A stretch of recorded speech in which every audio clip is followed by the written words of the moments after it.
You know what? You can have data without information, but you cannot have information without data. So, hello everyone. This is Divya from class 10th from Girls Government Senior Secondary School, Adarsh Nagar. Thank you so much for having me here today. I'm really excited to talk to you about introduction to DBMS. Now we're going to talk about these topics. First, what is DBMS? Second, purposes of DBMS system. Third, components of DBMS, and the last one is advantages and disadvantages of DBMS. Now, without any further ado, let's begin. Database management system. A database system has a set of programs through which users or other programs can access, modify, and retrieve the stored data. It means in a database there is a set of programs for which we can retrieve, modify, and access or edit the data, edit the stored data. Here is an example of DBMS: MySQL, MariaDB, PostgreSQL, Microsoft SQL Server, Oracle Database, and Microsoft Access. These all are the examples of DBMS. It's our second topic, purposes of DBMS system. What do you think why DBMS would have been created and what would be the purpose for this? So, let's see. Database, also called electronic database, and a collection of data or information that is specially organized for rapid search and retrieval by a computer.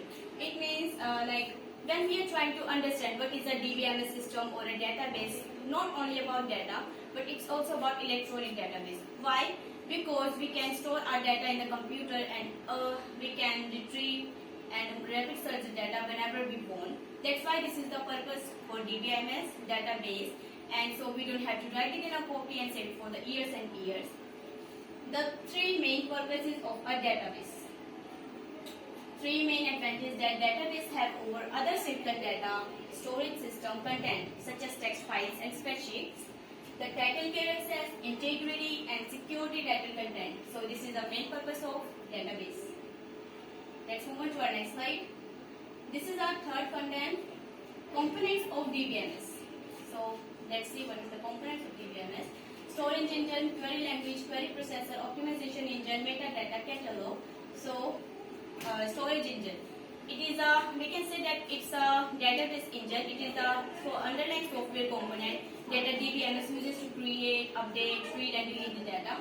Second, query language. Query language, it is a computer language that are used to make various queries in an information system or a database. Query processor. Query processor, it is a subcomponent of data server, that processes SQL requests. Optimization engine, it involves maximizing the speed and efficiency with which the data is retrieved. Metadata catalog. Metadata catalog it is a set of relational tables that contains information about how to convert data into non-relational to relational formats. Next slide. Okay. So although DBMS consists of many components, hardware, software, data access, language, and procedures are the five major components of DBMS. It's our last topic, advantages and disadvantages of DBMS. There are some advantages and disadvantages of DBMS database management system.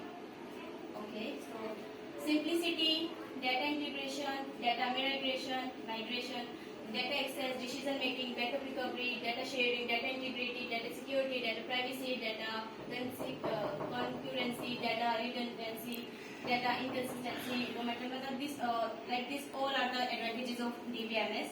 And I also want to say this, want to tell you that a DBMS can improve your data processing and also increase the business value of your organization's data assets. The disadvantages of DBMS, increasement in cost of hardware and software is the main disadvantage of DBMS. As you can see, a database management system is quite complex as it involves creating and editing a database, database handling staff required, database feature, high hardware cost, as I said before, and huge size, upgradation cost. So here is the end of our PPT. I hope you all understood whatever I told.